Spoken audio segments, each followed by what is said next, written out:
하나님 말씀 잠언 11장 24절로 31절 교독하시겠습니다. 흩어 구제하여도 더욱 부하게 되는 일이 있나니 과도히 아껴도 가난하게 될 뿐이니라. 구제를 좋아하는 자는 풍족하여질 것이요 남을 윤택하게 하는 자는 자기도 윤택하여지리라. 곡식을 내놓지 아니하는 자는 백성에게 저주를 받을 것이나 파는 자는 그의 머리에 복이 임하리라.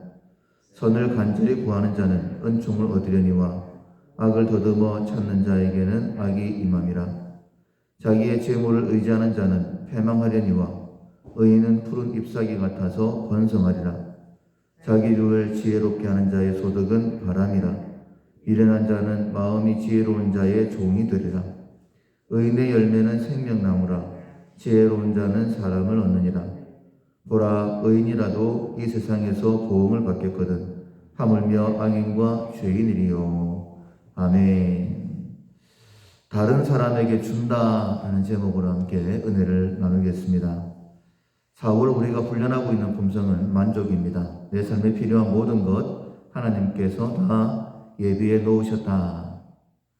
그것으로 나는 충분히 행복할 수 있다라는 믿음의 품성입니다. 실천상 오늘까지 8가지인데 가진 것에 감사한다. 물건이나 일보다 사람을 중시한다. 갖고 싶은 것들을 점검한다. 가진 것을 즐긴다. 없는 것에 불평하지 않는다. 작은 것을 귀하게 여긴다. 내 것을 잘 간수한다. 그리고 내일까지는 다른 사람에게 준다입니다. 다른 사람에게 주는 것이 만족의 훈련임을 꼭 생각하시고 남아 돌아서 주는 것이 아니라 하나님께서 넉넉하게 주셨다라는 믿음 가운데 다른 사람의 필요를 생각하고 그것을 나누어 줄 수 있는 그런 만족의 훈련을 통하여 우리가 만족한 품성을 가질 수 있기를 주님의 이름으로 축원합니다. 의인과 악인의 기준이 무엇일까? 그것은 기록된 말씀 그리고 하나님께서 하나님의 뜻을 깨닫게 하실 때에 순종하느냐 순종하지 않느냐입니다. 순종하면 의인이고 순종하지 않으면 불순종하면 악인이다 라고 그렇게 분명히 말씀을 하시죠. 예수님께서 이 땅에 오신 목적을 분명히 말씀하셨는데 누가복음 22장 27절에 보면 나는 섬기는 자로 너희 중에 있다 라고 말씀하셨죠. 그래서 자기의 목숨까지 우리를 섬기기 위하여 주신다 라고 말씀하셨습니다. 그리고 또한 우리에게 말씀하시기를 너희들도 섬기는 자가 되어야 된다라고 말씀하시죠. 제자들의 발을 씻기시고 난 다음에 요한복음 13장 15절에 보면 이렇게 말씀하십니다. 내가 너희에게 행한 것 같이 너희도 행하게 하려 하여 본을 보였다. 그러니까 예수님이 섬기신 것처럼 우리들에게 너희들도 섬겨야 된다라고 말씀을 하십니다.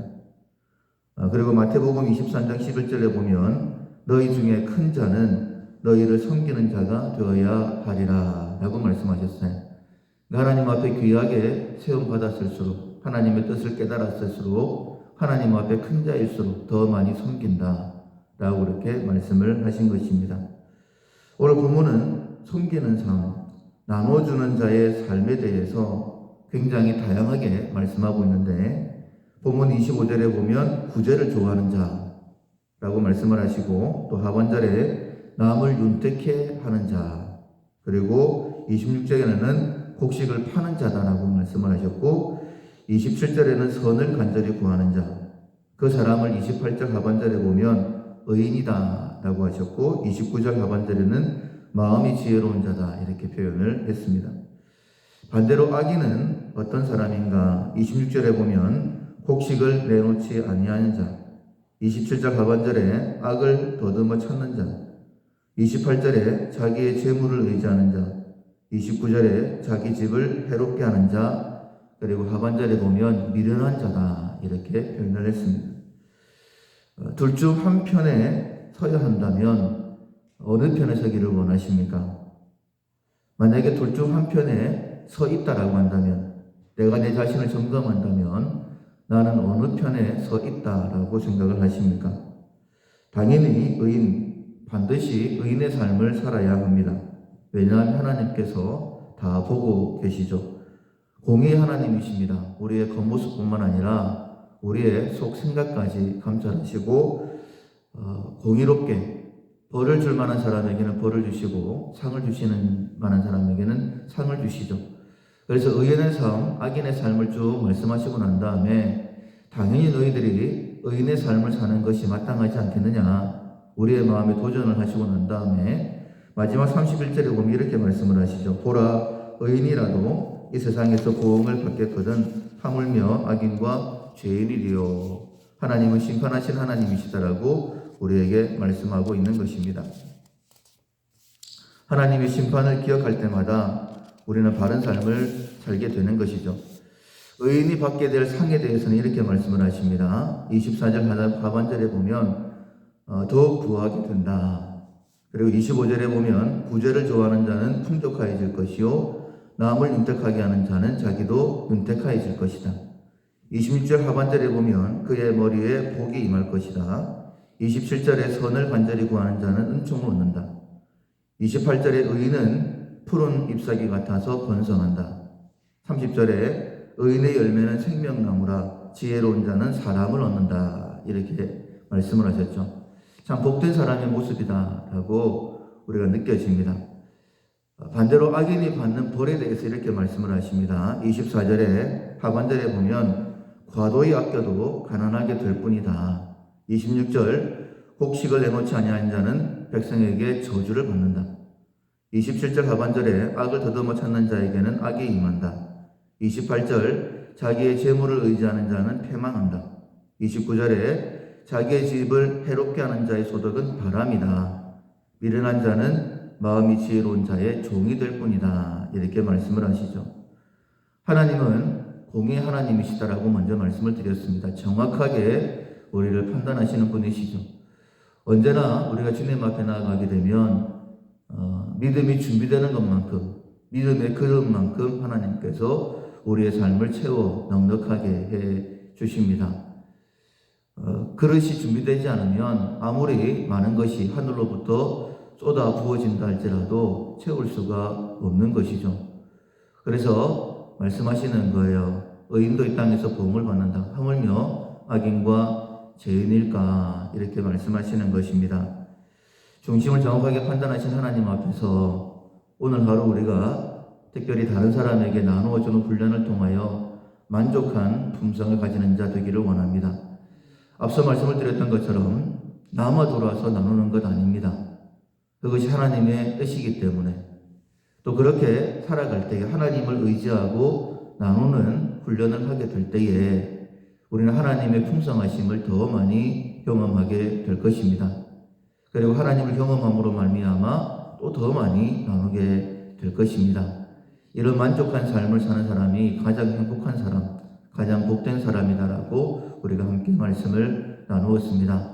특별히 내일까지 내게 있는 것, 작은 것이라 할지라도 더 필요한 사람들을 깨닫게 하실 때마다 그 사람들에게 나누어주는 이 훈련을 통하여서 자연스럽게 되는 것이 아니라 배워야 되고 훈련해야 되는 것인데 이 훈련을 통하여서 만족한 삶을 살아가는 우리 모두가 될 수 있기를 주님의 이름으로 축원합니다.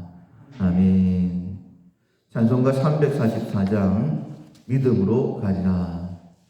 찬송가 344장 찬양하시겠습니다. 믿음으로 가리라. 주님 가신 고난의 길, 주님 말씀 붙잡고 승리하며 살아가리. 주님 앞에 나가 무릎 꿇어 간구하고 겸손하게 주님 섬겨 새 힘을 얻으리라. 고난 중에 있을 때 소망 중에 기뻐하며 주님 말씀 따라서 기쁨으로 살아가리. 주님 앞에 나가 무릎 꿇어 간구하고 겸손하게 주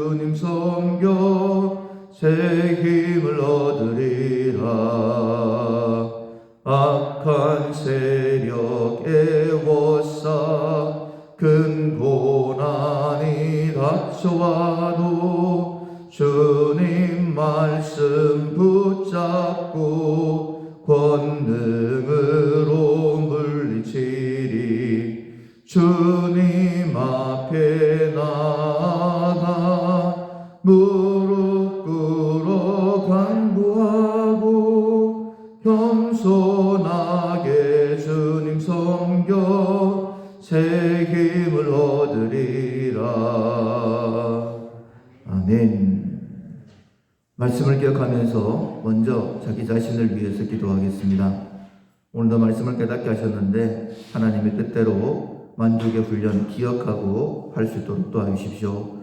훈련을 통하여 더욱더 만족한 자로 하나님의 기쁨이 될 수 있도록 도와달라고 자기 자신을 위해 먼저 기도하시고, 우리의 섬김을 통하여 우리 가정이 먼저 온전히 세워지고 우리 밀락교를 통해 이 땅에 복음이 힘있게 증거되게 달라고.